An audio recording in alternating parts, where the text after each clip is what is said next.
Bonsoir et bienvenue à tous. Vous êtes en compagnie de votre télévision de proximité. Voici les titres de ce 20h. Au sommaire, à Oussouye, la nouvelle gare routière acquise grâce à l'État du Sénégal vient d'être réceptionnée. Le coût de l'infrastructure en termes financiers est de 130 millions de nos francs CFA. Vous entendrez le maire de cette commune, Édouard Lambal. Et puis, nous allons parler de 30 décembre 2006, 30 décembre 2021. Voilà 15 ans jour pour jour que disparaissait Omar Lamine Badji Wolonding, président du conseil régional de Ziguinchor à son temps. Nous en parlerons dans cette édition. Et puis, nous allons parler de l'immigration clandestine qui s'est invitée au festival interculturel Madiba à Goudon. Pomodou Lamine Mané nous fera le compte-rendu. Sur l'actualité internationale, nous parlerons du Cameroun avec le gouvernement qui accuse l'ONG Sans Frontières d'avoir aidé ces séparatistes au Cameroun anglophone. À suivre dans cette page internationale. Également en RDC, le président congolais Félix Tshisekedi poursuit sa tournée dans le Grand Kasaï. L'actualité sportive également sera au rendez-vous de ce 20h sur votre télévision de proximité.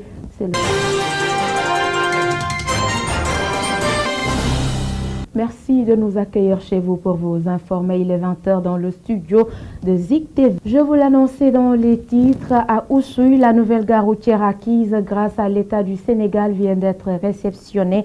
Le coût de l'infrastructure financière est de 130 millions de francs CFA. Édouard Lambal, le maire de la commune d'Oussouye, nous en parle avec Yaya Bodian.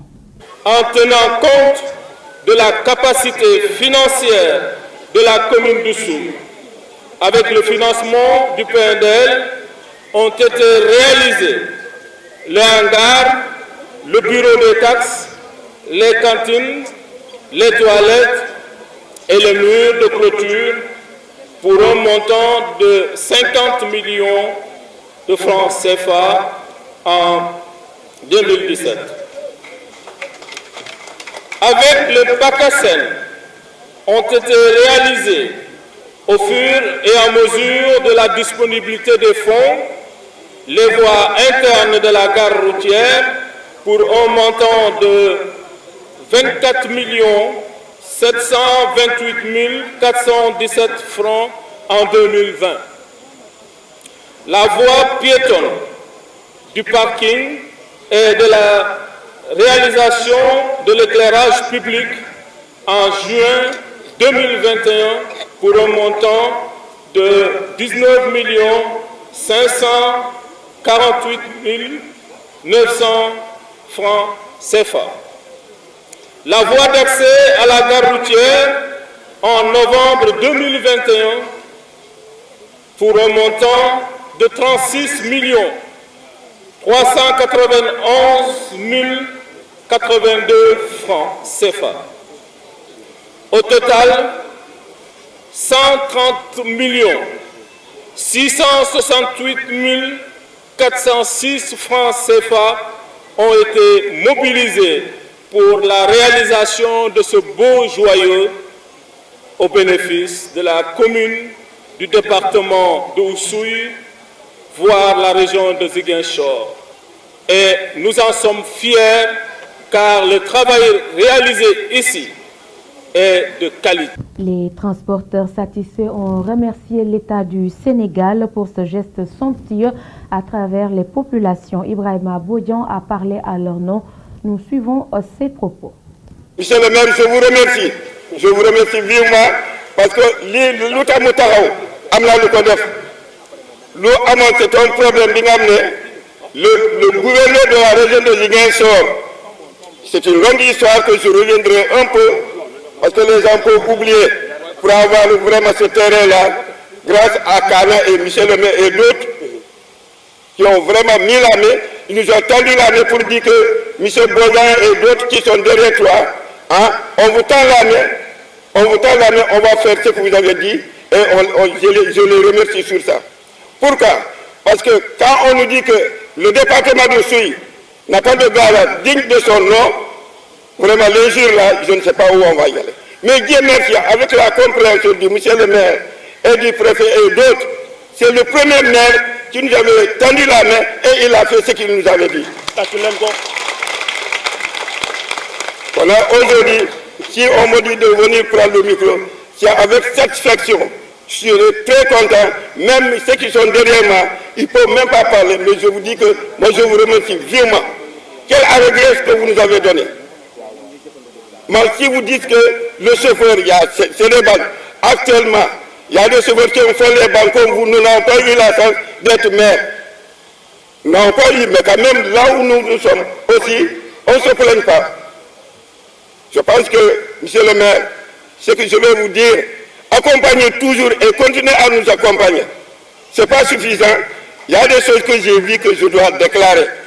Wow. Monsieur le maire, quand vous nous avez donné le plat de midi, et puis vous nous dites d'attendre le soir, on sait que ça sera une vérité.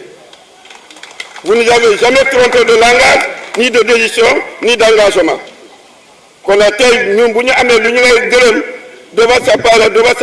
Parlons dans cette édition de 20h du festival interculturel Madiba de Goudomp. Les organisateurs ont sensibilisé sur les méfaits de l'immigration clandestine et ont également appelé pour des élections territoriales apaisées. Le parrain de cette manifestation est le président du mouvement Goudomp Debout, M. Olivier Boukal. Suivons Mamadou Lamine Mané dans son compte-rendu. Le festival interculturel Madiba de Goudomp est une initiative de la troupe Silaba Koto en collaboration avec les artistes et acteurs culturels du département. Ce sont des rencontres d'échange et de valorisation du patrimoine culturel. Le Madiba, sur le plan culture, vraiment ça global tout. Parce qu'on voit quand on fait le mariage, le Madiba fait partie dedans. Quand on fait les circoncisions, le Madiba fait partie dedans. En tout cas, on ne peut pas parler de la culture sans laisser le nom Madiba. Cause pour laquelle nous avons provoqué, intitulé notre festival digne de son nom, intitulé le festival Madiba. C'est des danses, et bon, même les théâtres font partie. Et pour des élections territoriales apaisées. Parce qu'on voit des jeunes vraiment qui n'ont pas de travail, bon, ils préfèrent d'aller en voyage clandestin. Mais nous, à travers de notre sensibilisation, on les a dit que vraiment, en restant ici, on peut réussir ici. Il suffit de mettre du sérieux. Cause pour laquelle on dit on va sensibiliser nos camarades pour ne pas aller en voyage clandestin. Deuxième thème, c'est concernant politique non violente. Pourquoi on a choisi ce thème? Parce qu'à l'approche des élections, les gens croient que nous sommes des ennemis. Or que nous sommes vraiment de la même famille. Après les élections, c'est nous. Avant les élections, c'est nous. Pendant les élections, c'est nous. L'ambiance était assurée par la troupe de Ketba, le Kumpo de Mandegan et le ballet Silaba Koto de Goudomp. 30 décembre 2006, 30 décembre 2021, cela fait 15 ans jour pour jour qu'Elhadji Omar Lamine Badji Wolonding, président du conseil départemental de Ziguinchor d'alors, a été assassiné par des individus armés à son domicile à Sindian et Ramba. Une cérémonie de lecture de Coran a été initiée pour le repos de son âme. Suivons Abdou Badi, chargé de la communication de l'organisation, joint au téléphone par Elhadji Malik. Vous me permettrez de vous présenter un peu cet événement que nous marquons aujourd'hui, le 15e anniversaire de la disparition de l'illustre Elhadji Omar Lamine Badji. Il a été assassiné lâchement le 30 décembre 2006. 15 ans jour pour jour que la famille et le comité d'organisation avaient pris l'engagement de l'organiser chaque 30 décembre un anniversaire de décès. C'est ce qui fait que à l'origine donc de cette organisation d'aujourd'hui, présentement, il y a une cérémonie de lecture de Coran. La famille commence à converger partout vers le lieu. Ce que nous sommes en train de vivre, c'est la consternation et la tristesse. Parce que, comme vous le savez, Elhadji Omar Lamine Badji est un valeureux fils de la Casamance, et surtout particulièrement de Sindian. Ce qui fait que les gens conversent partout. Le comité et la famille avaient décidé que l'événement soit célébré 2 années par cette année, de manière très sobre. Mais quand même, comme vous le savez bien, Omar était un espoir. Je voudrais vous rappeler qu'il y a de cela 2 ans, nous avions pris l'engagement d'arrêter un tout petit peu de demander justice, mais également penser à nous-mêmes. Il fallait que les gens se réconcilient parce que À beau voir, mais ça tourne autour de nous, quoi. Donc il fallait que les gens se réconcilient, mais dans la vérité, et puis qu'on puisse peut-être les années à venir continuer le combat que nous étions en train de mener, combat pour la vérité, pour la justice. Par respect à ce principe, je voudrais de ne pas parler de justice, de ne pas parler de vérité, mais parler de la commémoration, du souvenir, du mauvais souvenir, j'allais dire,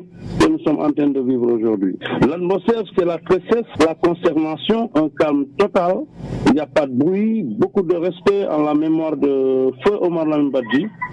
Je vous signale, même son fils, Malik Badji, est là, mais aussi toute la famille politique est représentée. Donc pour dire que Omar Lamine, non seulement il a la famille biologique, mais il a aussi la famille politique. Voilà un peu L'actualité internationale dans ce 20h. Le gouvernement accuse l'ONG Médecins sans frontières d'avoir aidé des séparatistes du Cameroun anglophone dans la province du Sud-Est. Des accusations rejetées par l'ONG qui assure avoir suivi le même protocole que d'habitude. Et puis nous nous rendons en RDC où le président Félix Tshisekedi poursuit sa tournée dans le Grand Kasaï après la province du Kasaï oriental et de la Lomami. Le chef de l'État et son épouse sont attendus dans le Sankuru et d'autres régions du pays. Et puis cette tournée est une occasion de se confronter aux réalités de ces zones délaissées sans infrastructure viable. Nous nous rendons au Madagascar où 3 hommes dont 2 malgaches ont été arrêtés à la douane de l'aéroport international de Moroni aux Comores le 28 décembre avec en leur possession 49 kg de lingots d'or, un nouvel exemple de pillage organisé des ressources de la grande île qui scandalise Madagascar. 2 mois après la chute de Kaboul, les talibans n'ont toujours pas pris position sur un dossier brûlant, la culture du pavot, car c'est un secret de polichinelle. L'insurrection islamiste a refait surface en s'appuyant sur les énormes revenus générés par le trafic d'opium et ses dérivés les plus nocifs. Le sud-ouest de l'Afghanistan, où des milliers de fabriques clandestines continuent de produire en toute impunité l'essentiel des drogues dures qui circulent dans le monde. L'actualité sportive à présent, et c'est pour parler de l'ASC Belfort qui a remporté la finale des seniors des phases départementales de l'ODCAV de Ziguinchor, joué hier au stade Aline Sitoé Diatta. Le maire Abdoulaye Baldé était l'invité d'honneur. Notre jeune ami Doudouka, notre bon frère qui nous a fait l'honneur de me demander de venir le représenter à cette belle fête de la jeunesse. C'est un signe de fraternité mais aussi d'amitié que j'ai accepté avec beaucoup de joie.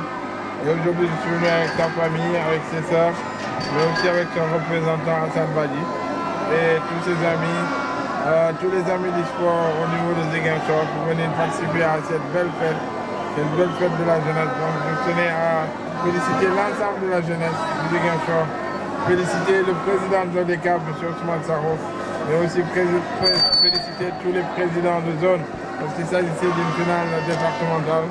Et par conséquent, ce n'est pas seulement la commune de Ziguinchor, mais c'est tout le département de Ziguinchor qui était concerné.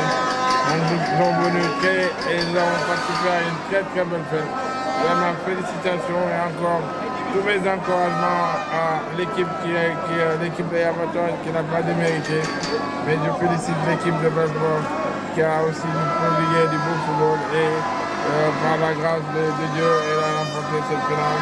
Félicitations encore une fois à mon jeune frère Doudouka et je l'exhorte à continuer sur cette voie d'être toujours au poste de la jeunesse, parce que c'est cette voie-là aussi que nous avons nous-mêmes depuis le début suivi et ce qui fait qu'aujourd'hui la jeunesse de Ziguinchor ne souffre pas de parrain. Pour rappel, chez les seniors, l'ASC Belfort a remporté la coupe aux dépens de l'ASC Yamatogne. Sur les cadets, l'Ajax a arraché le trophée aux dépens de l'ASC Duboc par le score d'1-0.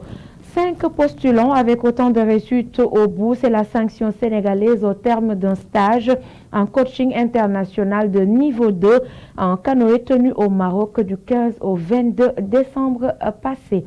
Nous terminons par cette note de lutte. Le ministre des Sports a annoncé la recrudescence des violences notées dans l'arène ces derniers jours. Il demande aux lutteurs de s'impliquer dans la lutte contre ce fléau en dénonçant les troubleurs de fête. C'est tout pour l'actualité sportive qui met d'ailleurs un terme à ce 20h sur votre télévision de proximité. Bien le bonsoir.